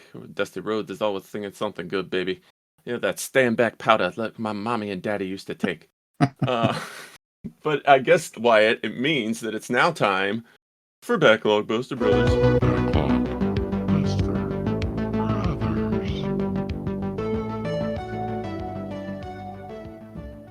Sir Wyatt. Yo. This month, we are doing a theme of tie-ins, where either we're playing a game based on a movie based on a game, swap them, however you want to do it. And what did we watch and play this past week? We experienced the fantastic, it was an experience, the fantastic 1990 movie starring Warren Beatty, Al Pacino, Madonna, Dustin Hoffman, Dick Van Dyke, and others. Many Dick more. Tracy.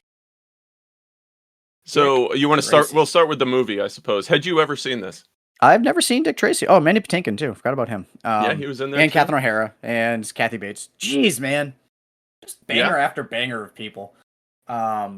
Yeah, I'd never seen it before. Cole Meany was in it too. Your boy. I had never seen it. Oh yeah, my boy, Mr. Strickland from Back to the Yep. Future, whose name is James Tolkien is in Yep. this. He's my guy.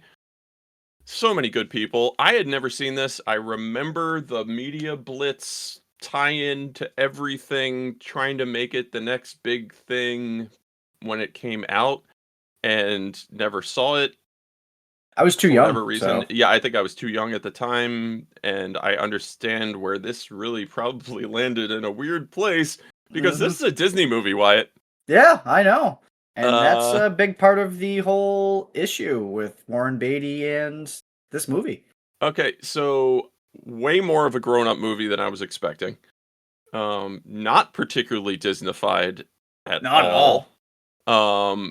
You maybe would have been forgiven for seeing the incredible prosthetics and makeup that were used and just shrugging it off as cartoony nonsense. This is an extremely well-made, competent movie that straddles that line between the comic strip and kind of old Hollywood. Yep. I have notes here about some of the shots that you get in this just don't exist anymore. Beautiful. The scene design, the set design in this? Set painting. Set painting doesn't exist anymore. So you have set painting, you have painted backgrounds of cityscapes and these long shots with live action folded into them, and they just look so good. It's so great at world building and building a world that is not reality, that exists in this comic world. And it's this movie was so much better than anything I had guessed it was going to be. It is a brilliant movie, and the performances are amazing. Al Pacino is incredible in this. Yeah, I think I told you that as soon as I started watching it. Like 15 minutes in, I'm like, Al Pacino is awesome in this role as Big Boy Caprice. So he is the bad guy, and he's truly evil, but he's also like a bit of a dandy, and he's up there on stage like telling Madonna how to dance and showing her the moves and stuff, and this is how you sing that part.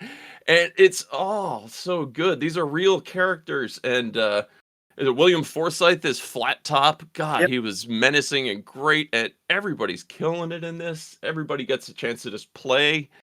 Madonna was awesome.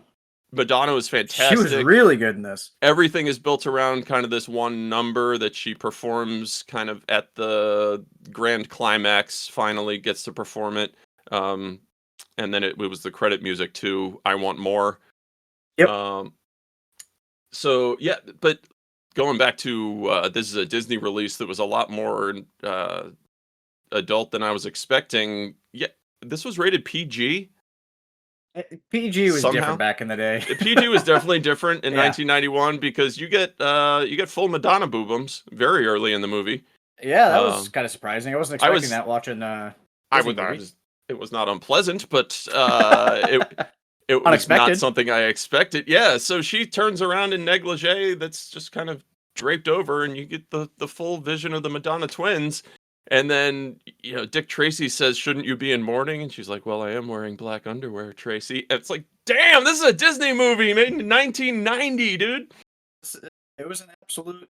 It's a detective. It's a noir movie. It's such a noir. Yeah, it's the noir movie, for God's sakes. Coming off our Theodore Rex week.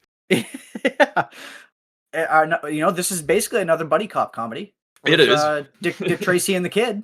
Yeah. The kid from Hook. I don't remember his real name, but he was Jack Charlie in Hook. Korsmo, I would think. I thought he was great too. Actually. Yeah, he's a law professor now. Good for him, finding a real job in the world and not being a screwed up grown up after a child, life as a kid in Hollywood.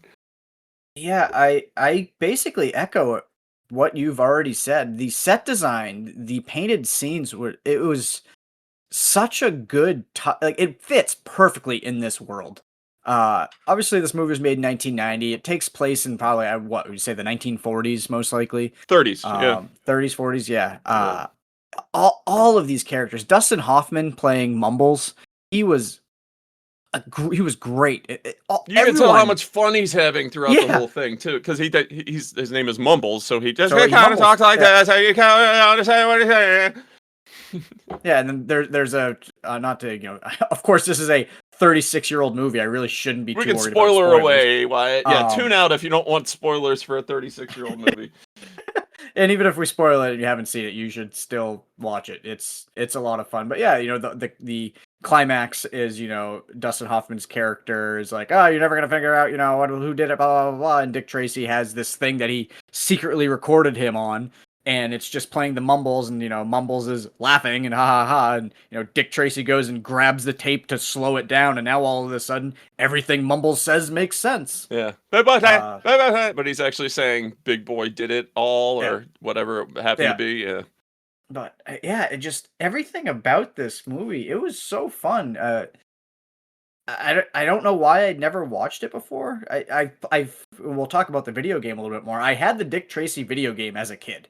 Like that was all I knew about Dick You had Tracy. the NES one, I assume? Yeah, Yeah. I had the NES game. I don't know when I got it, why I got it. I think my parents used to our local video store, every once in a while they would just get rid of, their games, and I think that's where they would pick up my games, because I have a lot of NES games still that on the back it says Got please the be sticker? kind, be kind, Yeah. please rewind.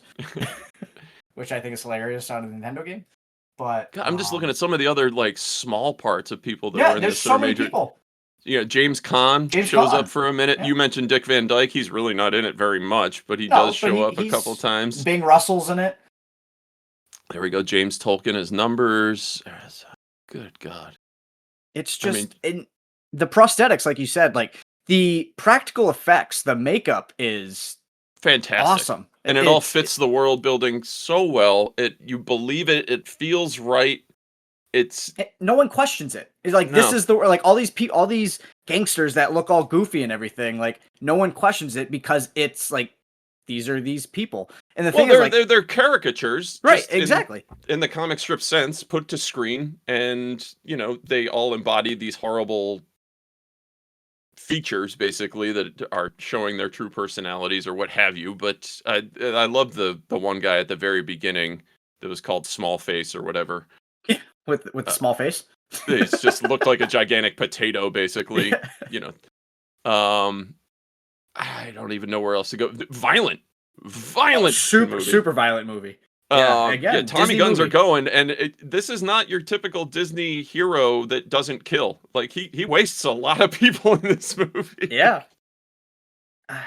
I'm just I really wish, and I guess we can just end with this, and then I can move on to something else about it, I guess. But I love the movie. I think people should watch it. I feel like you agree with me. This movie was If you have never seen absolutely this, go fantastic. back and watch this immediately. It was so good. So much better than what I was expecting. Yeah. And so that brings me to the fact that like we've never had anything else in the Dick Tracy universe since.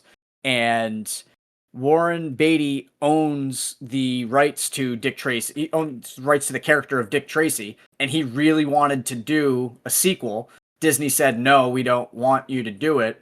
But They wanted to lunchbox it. Yep, That's the product that they wanted. That's what they thought they paid for. And so there's been a legal battle going back and forth between Warren Beatty and Disney for the last 36 years. Disney, I think, somewhat recently wanted to actually do a Dick Tracy TV show, and Warren Beatty basically said, "Bite me." And every 5 years or so, whatever you need to do to keep your ownership of a copyright up, he creates these AMC specials that play at 2:30 in the morning on AMC. It's 30 minutes of Warren Beatty at 90 some odd years old now, dressed as Dick Tracy, and just doing a Zoom interview for 30 minutes so he can say, "This was Dick Tracy. I'm still using the character. You guys can't use it." How long after he kicks the bucket do you think you have before you see something new in production? It's gonna happen whether or not he dies soon or not, because it hits public domain, I think. Oh, right, 100 years. Yeah. Yeah. So I don't know when Dick Tracy started, but within the like next 10 years, I think it's gonna hit public domain. And Warren Beatty basically has just said that all he's trying to do is get it into public domain, so then anyone can make Dick Tracy stuff.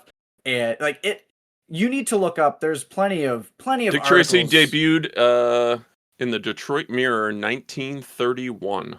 Yeah, so we got 5 more years until we're hitting public domain, and it's gonna be hilarious. It's hilarious. Like Warren Beatty, by stuff I've read, isn't like the greatest person in the world. Like he's not at fault when it comes to doing some of this crap. You know, the He's back and obviously a forth with principled Disney. man, Yeah, but maybe a bit but of a bastard as well. Who knows? but I think it's fantastic. He's since 1990 he was shafted by Disney with wanting to go ahead and make another character. They wouldn't do it, and just the amount of just vitriol and effort that goes into him.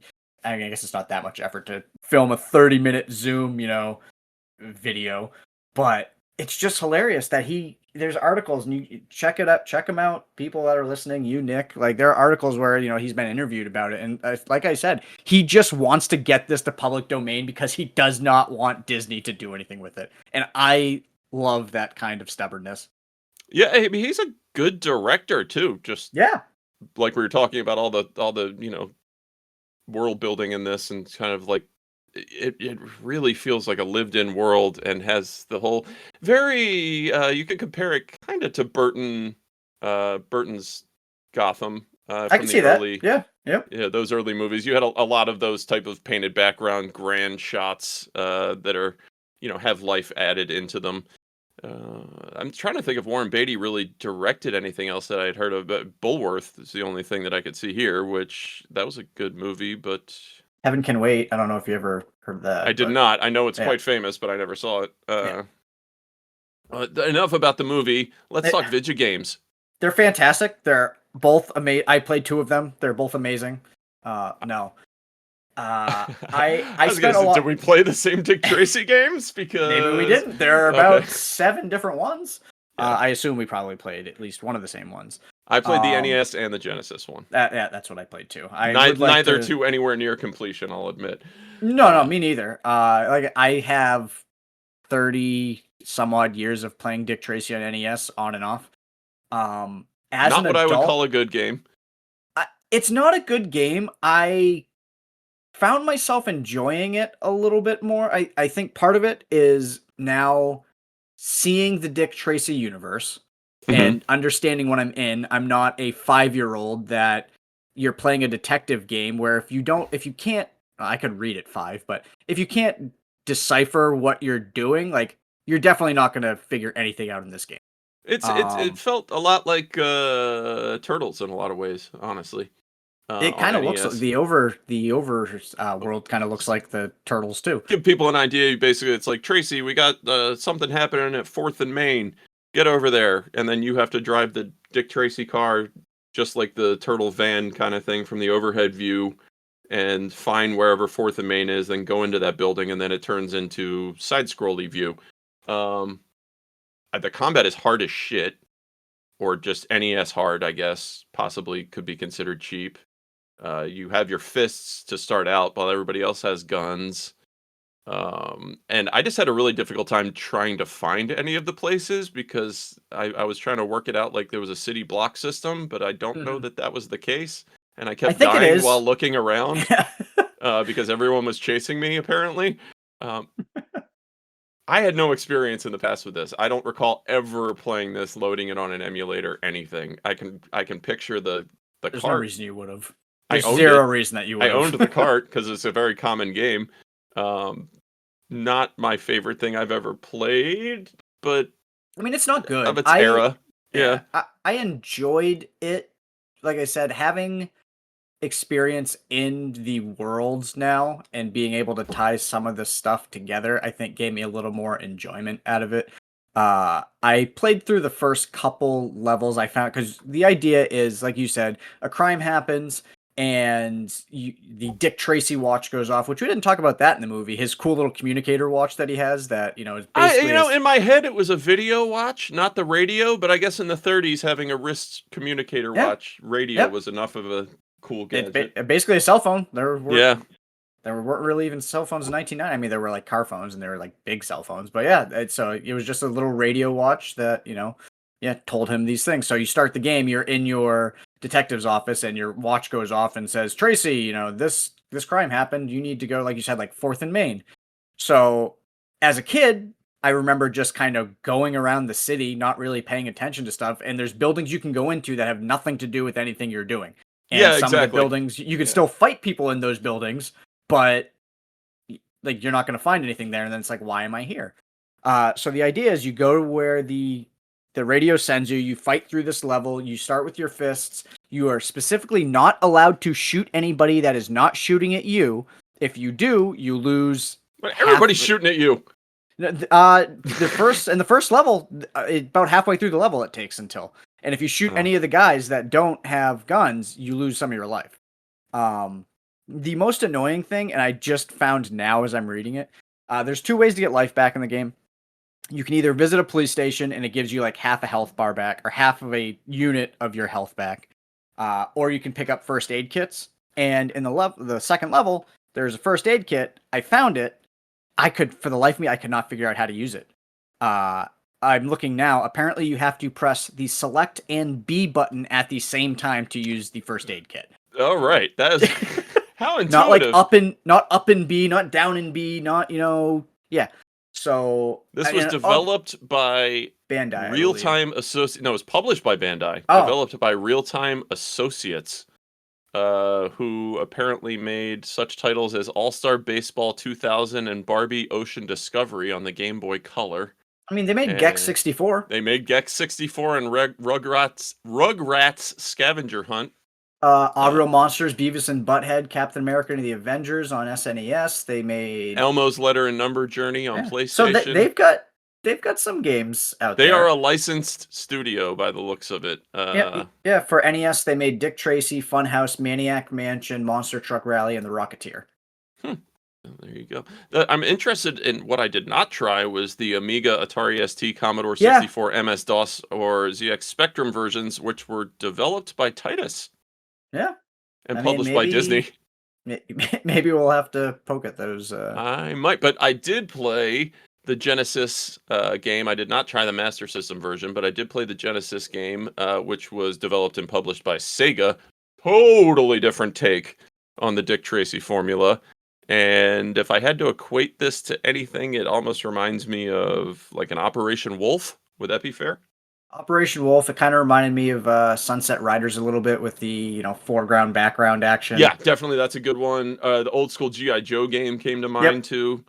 Basically, this is a side-scroller / shooter. I don't know how to best put it, but basically you have guys as you're walking right that you can shoot, but then you can also turn and shoot the characters that are in the background with an aiming mechanic that it sort of works fairly well. I had a really hard time adjusting to the controls in this one. Yeah, this was definitely a better game than the the NES version. I don't think anyone would argue with that. That's not to say it's a great game either. No, it's not. But I think I liked what NES tried doing with Dick Tracy. I think that is the type of game that Dick Tracy should be. It should be trying to solve crimes. It was ambitious. Yeah. The Sega version is more or less a side-scrolling arcade game, which worked fine, but it's like any other game in that genre, except you just have Dick Tracy in it. Yeah. RoboCop came to mind a bit too. Yeah. It was fine. It's decidedly fine. Yeah. I mean, I'd say maybe like a 5 out of 10 for me. The NES is probably like a 4 out of 10 for me, maybe 3.5. But the funny thing is, even if I say that the NES game's like a 3.5 out of 10 for me, I think I'm gonna still have love in your heart for it. Well, I'm probably gonna go ahead and play it either later today or sometime this week because like I want to get further in the game. I think the Angry Video Game Nerd did a video on it. I haven't seen it. Or if you did, it was 20 years ago or whatever. Right. Yeah, because he's been around for just about as long as Dick Tracy. But I want to see where the game goes. Like I said, I'm really curious about like finding the clues because the thing is, you find clues, it points you at someone to finish the game, and maybe there are multiple cases. I'm gonna guess there are probably multiple cases in the game. like once you get certain clues, they point at you have 6 suspects, and then you need to pick a suspect. You can bring them in and you can arrest them. But if they're not the actual person that perpetrated the crime, you also lose the game because you arrested the wrong person. Mhm.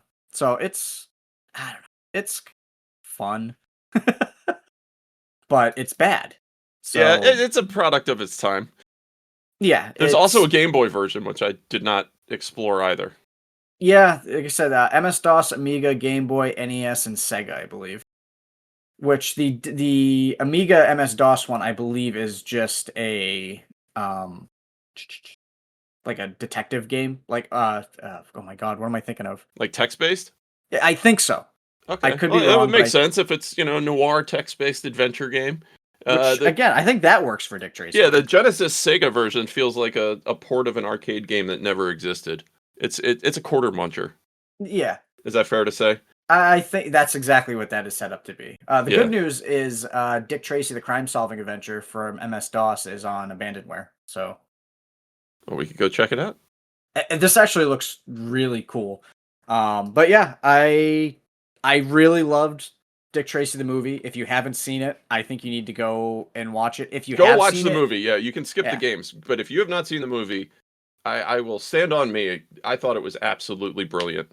Yeah, I think even if you have seen it, it's been a while, go back and watch it. Like just go back and watch it with, X amount of years of hindsight now to look back at it and see how well the set design, the audio, the acting performances, just see the characters that like all these actors we named that are in there and real like I Having didn't so realize much fun. Yeah, like it seemed like this must have been a fun movie to make, and I really hope it was because it was a fun movie to watch. Yeah, it's fun watching a 40-something or maybe early 50-something Al Pacino act like an old man, and then seeing Yeah. him many years later in the Scorsese movie trying to pretend like he was a younger man, but still have the hunched over back and act like his age at the time. It's a really funny kind of look through the annals of time. But yeah, go watch it. It's unbelievably good. It surprised the hell out of me. It is not some schlocky Disney movie. It's got real character and a lot more adult than I would have ever anticipated. Yeah. Go Warren Beatty. And I guess that brings us into what are we doing this week? Wyatt, why don't you tell us? After some discussion, we Sticking both with the theme. realized, yeah, we realized this is a little bit harder one because there are 2 components to doing this now because we're trying to either watch a movie or a couple episodes of a TV show that also has a video game attached. While keeping it something And new to us. you're right. Tall So, order. yeah, at this point. So we are doing the acclaimed 2017 reboot of The Mummy with Tom Cruise. Yeah, we're in Because danger of turning into a Tom Cruise cast. But yeah, I never saw this, and this was famously what Universal thought would launch their new Dark Universe. So there was this, not to be confused, I don't think, with the Brendan Fraser Mummy. This is their reboot. The Dark Universe was to bring the classic Hollywood monster movies back. So this was Mummy, then there was going to be maybe Frankenstein, Wolfman, etc., etc. And of course, this was a horrible flop, and so they abandoned all plans for the future of the Dark Universe, except weirdly still building an entire theme park around it. So that was interesting. That just recently opened. My kid went there, and I know nothing about this movie, Wyatt. Nothing. I don't either. And you know what I know even less about? Was the associated game that is still apparently selling quite well on Steam and is much more well revered and remembered than the movie. Was called The Mummy Demastered and is apparently a really competent Castlevania Metroidvania game. Yeah, that's what I read. So it'll be interesting because I'm a big fan of the Metroidvania genre. So I'm curious to see how they Released on Xbox One, PS4, PC. And it looks like there may have been a Switch port at some point, but I don't know if it's still available in any way. I think a lot of people are going to have this as a dark spot in their background because I don't remember anything about. There was minimal hoopla when this came out. I remember it being talked about when it came out. I never saw anything about it after. It grossed Looks like $410 million worldwide, losing an estimated 60 to 95 after marketing and production costs. How much did they spend to make this thing? if Good that's the God. amount they lost, then they spent probably about $600 million on it. But it looks like our friend, and it'll be good to see this because we watched Theodore Rex a couple weeks ago, which Uh-huh. was panned as one of the worst movies probably of all time. You know, a bunch of Golden Raspberry nominations. And it looks like this movie had 1, 2, 3, 4, 5, 6, 7, 8 Razzie nominations. Oof. And Tom Cruise won for Worst Actor. So curious to see if we got some stuff coming. Yeah, well, I'm curious to see if we agree with this, or like we said with Theodore Rex, we didn't really agree that it was as bad as everyone said. I have a feeling this one is going to be bad, but yeah, this is writer-director Alex Kurtzman, who best known for co-writing the scripts to Transformers and Transformers: Revenge of the Fallen. Oof, that's not the greatest pedigree I've ever heard. But hey, he wrote Mission Impossible 3. I'm seeing that now. I just saw that, which I loved. I think as you we liked know. that one. I Yeah. loved it. That's the Philip Seymour Hoffman one. So That's I'll the one take that it. brings it back. It looks like he was involved in the Star Trek reboots, more recent too, which I never really saw. So No, I don't me know if either. that was good. He wrote Cowboys and Aliens, which I actually enjoyed. I think we So you briefly might talked like about this. that. This could go either way. We got a coin flip. He also did but The this- Amazing Spider-Man 2 and Now You See Me 2.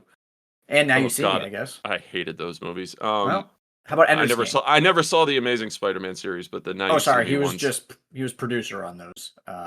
He's only directed People Like Us and The Mummy. Well, I think this will be an interesting exploration in when it turns out that the movie was not so successful in its execution or sales, but the game was a decent product that kind of grew up outside of it. Yeah. Like I said, it still apparently has a pretty high following. So we'll jump in and find out. Yeah, so he's Hopefully they don't both suck.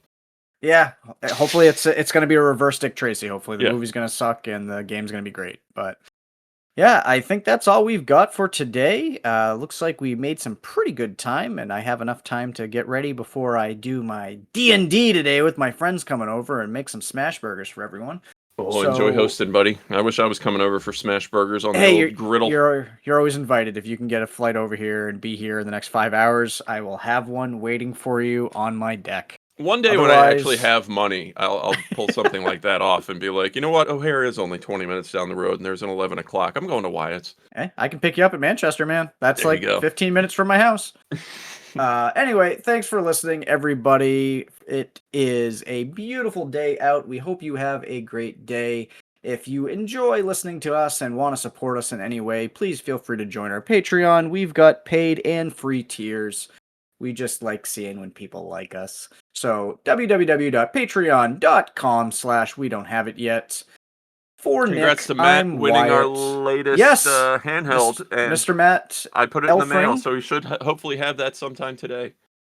Matt, isn't today Sunday? Do you guys have mail delivery on Sundays?